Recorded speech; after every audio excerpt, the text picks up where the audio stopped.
Po dyan, kunwari, meron tayong given, si A plus B, i-cube daw natin. So, ito po ay may pattern na A cube plus 3A squared B plus 3AB squared plus B cube. So, gamitin po natin ito. I-identify muna natin yung A natin. Siyempre, ang A natin, si A at si B natin. Ito. So, gamitin natin sa example para mas maliwanag. So, for example, may given tayo na, okay, example number 1. Ang given daw sa atin ay x plus 2. Okay, raised to 3. Now, ano nga po ba ang A natin dito? So, ang A natin is equal to x. Ang B natin is equal to 2.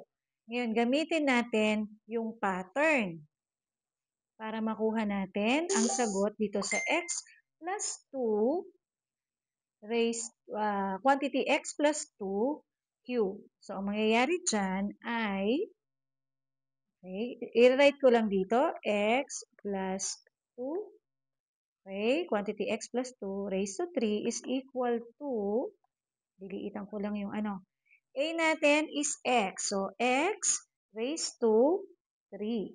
Or pwede naman, open and close parentheses. Okay? Plus 3. A squared. Ano daw yung A squared natin? Si x. A squared daw natin.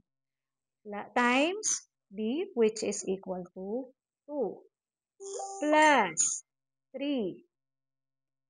Ano ulit A natin? Si x. Tapos, si b ay 2 square natin plus b, which is equal to 2, i-cube naman natin. Ngayon, i-process na natin. So, anong magiging term na, given natin, pag pinrocess natin, magiging x cube plus, okay, x times x, so x squared, times 3, 3x squared, times 2, so magiging 6x squared. Diba? 3 times x squared, 3x squared times 2 is 6x squared. So, ang sagot natin, 6x squared plus, so 3 times x, 3x, times, ito, 2 times 2, 4. So, 2 times 2, 4 times 3, 12x. Yan, 12x. Plus, 2 cube, 2 times 2 is 4 times 2 ay 8. So, ito po ang ating final answer. C, x cubed plus 6x plus 12x plus